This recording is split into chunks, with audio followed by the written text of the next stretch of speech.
persuade you to change the way you create positive endorphins and challenge you to try some of these healthy lifestyles. I'm addicted to sugar and I can't stop eating it.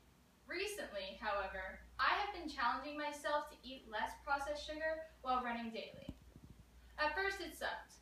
I had terrible headaches that made me feel dizzy. But after the first 3 days, I felt a change in my mood from negative to positive. And my skin had been clearing up and I felt healthier as a whole.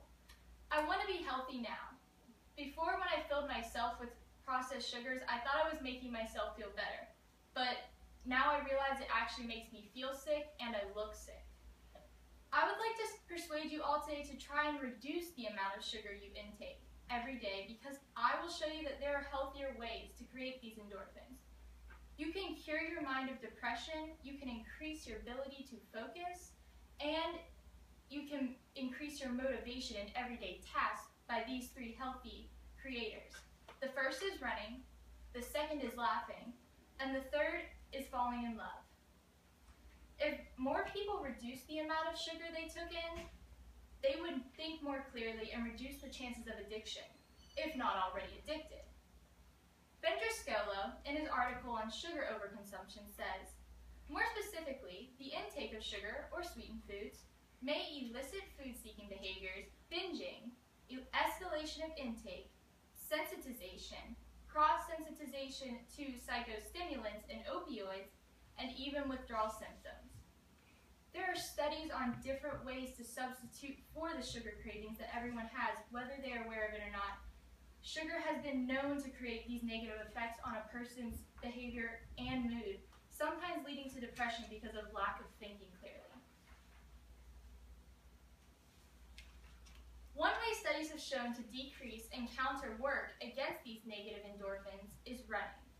In Physical Exercise and Depression, Erickson clarifies, there are several positive effects of physical exercise on human physiology.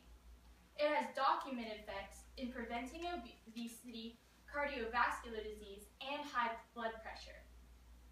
All 3 of these illnesses are seen in negative effects of sugar. I'm usually a lazy character, and I have no motivation. I also have ADHD, and so I get off track, and I get really tired easily.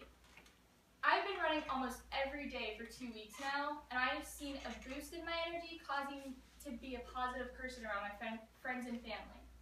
I've also noticed that when my medicine wears off after school, I'm still able to focus, which is something that's not usually happening after school.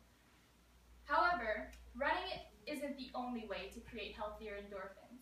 Laughter has been proved to help release some of these negative endorphins too. In laughter yoga, a randomized controlled trial, the data gathered from laughter trials concluded that 15 sessions of aerobic laughter exercise significantly increased positive feelings and social identification, personal efficacy, and morale of healthy employees in the workplace. Laughter is a light and happy activity that sends positive messages to your brain. So as long as you're laughing, you may not feel as inclined to eat the 5 Reese's Cups. Like laughing, people fall in love to feel a rush of sensational endorphins that the love creates. We sometimes call these butterflies. In an fMRI study, the writers tell us self-expanding experiences like falling in love or engaging in novel, exciting, and interesting activities activate the same brain reward mechanism that reinforces drug use and abuse, including tobacco smoking. And it is already clear that sugar and drugs of abuse create the same effects, so it's easy to make the connection that falling in love is a good substitute for that cupcake. It feels better to fall in love. It's healthier if you make it healthy. And honestly, sugar is the same way. As long as it's taken in healthy portions,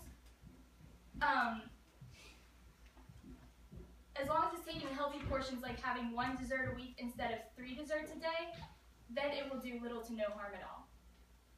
What I struggled with before my week trial was that I ate processed sugars at every meal. I ate sugar like a vegetarian ate vegetables. But after I cut it out little by little, I noticed I needed a dramatic healthy change. I noticed a dramatic healthy change in my behavior and appearance. I wanted to excel at school and do better at cheerleading practice.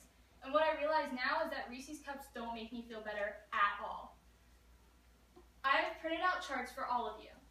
What I challenge you to do for the next week is keep track of everything you eat and try to slowly cut the sugar out, then write the changes of how you feel at the end of every day.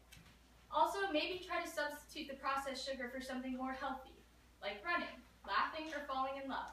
Some other fun positive endorphin creators can be reading a book or watching a thriller. I guarantee that you will feel and look healthier, and energy will be radiating off of you.